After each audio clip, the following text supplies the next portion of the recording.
ඔබතුමා ඉස්කෝලේ ගුරුවරයෙක් කියලා කියනවා. ඔබතුමා කවදාවත් දන්නේ නැහැ පාසල් ගියේ. මොකද ඔබතුමා අපි දකින්නවා ප්‍රෙස් වල ළමයි ඉස්කෝලේ.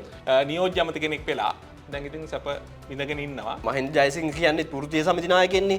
හැබැයි එතුමා ඉස්කෝලේ ගිහිල්ලාම නැහනේ. ඔව් අපි අහලා තියෙන විදිහට එතුමා 2000න් පස්සේ විතර පාසල් ගියේ නැහැ කියලා කියනවා. එතුමා ගැන කතා කිරීමේ ඵල නැහැ. ඔබතුමා කියන්නේ අපේ රට නව අධ්‍යාපන ප්‍රතිසංස්කරණයක් ඕනේ නැහැ කියලාද? දැන් බඩගිනි කෙනෙකුට කෑමට බත් දෙන්නත් පුළුවන්. ඕන්නම් අර බඩගින්න අස්සේ හංගලා ඔහුට වස දෙන්නත් පුළුවන්. ඉතින් මහත්වෝ ප්‍රෙස්තිය තිය දඟලන්න ඕනේ නැහැ නේ. ඔය යෝජනාවලිය ඔබතුමාලට පුළුවන් නේ අධ්‍යාපන අමාත්‍යාංශයට බාර දෙන්න. අපිට මේක හාස්‍යජනක කාරණයක්. ඔබතුමාලට දැන් තියෙන්නේ ඒකේ ඇරියස් එක නේද? ඒකනේ මේ ප්‍රෙස්තිය තිය ආණ්ඩුවට මේ වගේ බලපෑමක් එල්ල කරන්නේ. පැරණි ආණ්ඩු කරපු දේවල් නැවත කරගෙන යන්න නෙවෙයි. මිනිස්සු අතිශය විශ්වාසය තියලා තමයි මේ ආණ්ඩු පරිවර්තනය සිද්ධ කරේ.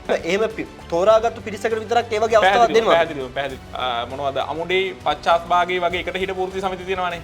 මොකද්ද මේ ඔබතුමා එක දවසක් කියන්නේ හාර්නි ගලේට දඩුවන්ට බෝ කරන්න එපා කියලා. ඒ කියන්නේ හරින්ට මොකක් හරි ලාදුරු හරි මොකක් හරි එහෙම රෝගයක් තියෙනවද? අපේ රටේ දේශප්‍රේමී නායකයෙක් අතරම විමල් වීරවංශ නායකතුමා තමයි නැත්නම් මැතිතුමා තමයි හිටපු ඇමතිතුමා තමයි මේ ගැන ඇත්තටම අඛණ්ඩව ඔය LGBTQ කී ඔය වචනේ රටට හුරු කරන්නෙත් එතුමා. දැන් ඒකෙන් හරිනි අගමැතිතුමා ඊට තියෙන ඉන්නේ කොයි කොටසද? ඔව් මං හිතන්නේ එතුමිය පැහැදිලිවම කියලා තිබ්බා. කියන්නේ ඒ වගේ පිළි අරන් තියෙනවද ප්‍රසිද්ධ මාධ්‍ය? ප්‍රසිද්ධ මාධ්‍ය එතුමිය පිළි අරන් තිබ්බා. එතුමියට ලැජ්ජ නැහැ ඒක කියන්න කියලා. ඉතින් අපිත් ලැජ්ජ වෙන්නේ නැහැ ඒක ගැන.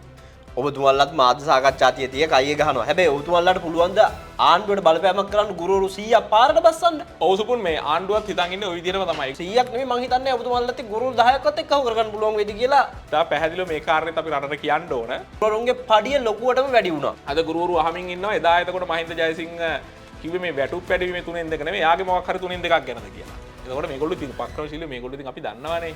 නේද මේගොල්ලෝ ඒ අතින් හරි උපක්‍රමශීලී මේගොල්ලෝ නෙමෙයි ඔබතුමාලා මේ හදන්නේ ඔබතුමාලාට කොහොමත් වැරදි මේ ආණ්ඩුවනේ ඉස්කෝලේකට ගම් වතුරක් දැම්මොත් කවුද වැරදි ආණ්ඩුව මේ ආණ්ඩුව ඉක්මනට පෙරලා ඒකේ රහ බලන්නද ආණ්ඩු බලය ගන්නද මේ හදන්නේ කියන්න තියෙන පට්ටපල් බොරු කියලා කලින් ආණ්ඩුව පෙරළුණා ඒ කියන්නේ ඔබතුමාලා ඔච්චර ආසයිද ළමයින්ට තරවටු කරනවට ගහනවට ගව රැලක් බලන්න යන ගව පල්ලි කියන සිතුවිල්ල මට එනවා. ඔබතුමාලා ඔච්චරටම ළමයි ගැන කතා කරනවා ළමයින්ට ආදරේ බව පෙන්නනවා. හැබැයි ඔබතුමාලා අපි ආදරේ. හැබැයි ඔබතුමාලාට තව පැය භාගයක් ඉන්න බෑ. එතකොට උදාහරණයක් අපි ගමුකෝ මෙහෙම. නැත්තම් දරුවා පීඩාවට පත් කිරීම සම්බන්ධවද නැත්තම් ඔබතුමාලා පැය ගණන් ටියුෂන් ක්ලාස් කරන්න පුළුවන්.